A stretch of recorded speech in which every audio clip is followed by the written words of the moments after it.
to our champion. Let's go. We've got a champion, somebody called Mr. Pothole. I mean, you see something like that, you think, what on earth is all this about? Well, if you look at potholes in the street as just a nuisance, there's a lot more to them than that. Apparently, every week, at least one cyclist is left with life-changing injuries, because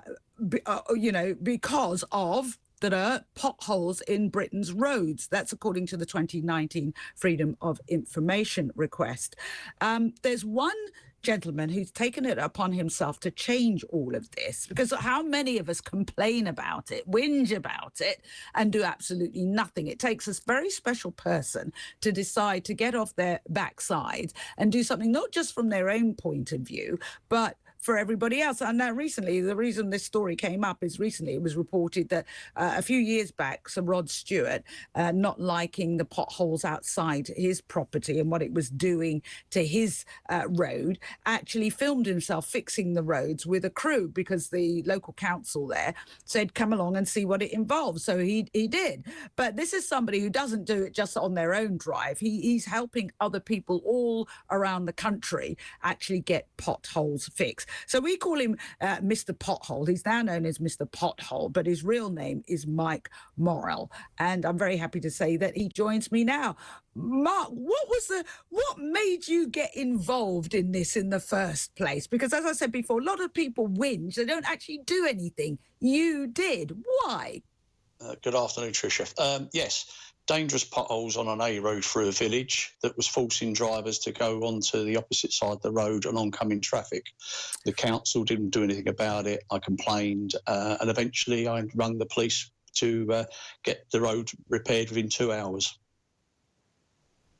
Wow. And so after that, though, it didn't stop there, did it? Because, I mean, I'm just looking at the lists of places where you've championed, and it just goes on and on and on. I mean, where did it go from there that you became Mr. Pothole? Well, that was over 9 years ago. I started a small Facebook group with the support of my children, because I didn't do social media. Local media picked up and they called me Mr. Pothole, and I've got advice saying don't change it because you'll waste your time. Next thing, I'm on a national documentary called Pothole Britain, where I took a tank to the Department of Transport. I set up National Pothole Day and took an orange tank around Parliament Square to try and catch Boris. But unfortunately, you couldn't make this up.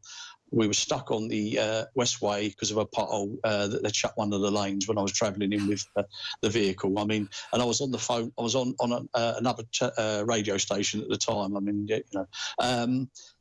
there is a serious side. You talk about cyclists. Yeah.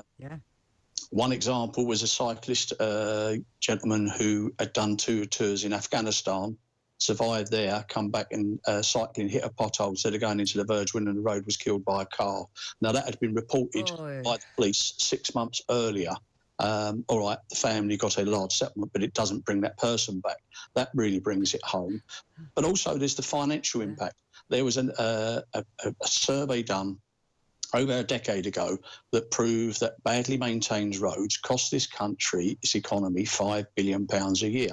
And I've been saying to government, investing £2 billion a year in our roads, because repairing potholes is a waste of money. You actually want to resurface the roads, makes financial sense. 80% of it's about funding. The rest of it's about training, better use of techniques, modern technology. There is a load that can be done.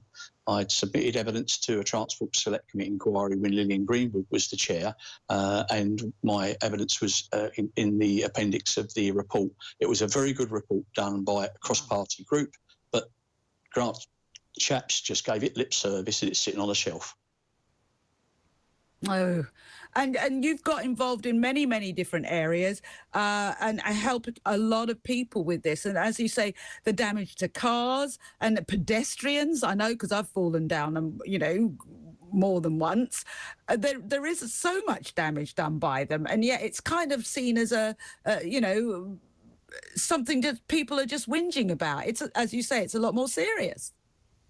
Yeah, I mean, it's lack of investment for decades in our infrastructure that's causing this situation. As I said, repairing potholes is a waste of time. It's only a symptom of an underlying problem. And because we've had them tremendous rains recently, and, you know, if you look along, you see blocked drainage, they're not clearing the drains. I believe there's a £30 billion backlog in total road maintenance, not only carriageways, footpaths, bridges, structures and drainage. And if they actually invested in that, we would save money in the long run. And also the social impact, because if an elderly person, and I've had that before where a gentleman fell out of a wheelchair, cracked his head open, and that has an impact on social care, the NHS costs. It's not just the pothole itself. But, you know, yes, and I have people saying get a life and whatever, but I've had millions of pounds worth of research. No. Out. Yeah, no, listen, what you're doing, that's where you are champion of the week. And as I said, it's so refreshing to hear somebody actually do something about something and not just whinge. Thank you so much for talking to us today. But if I can call you Mr. Pothole, thank you for everything that you do.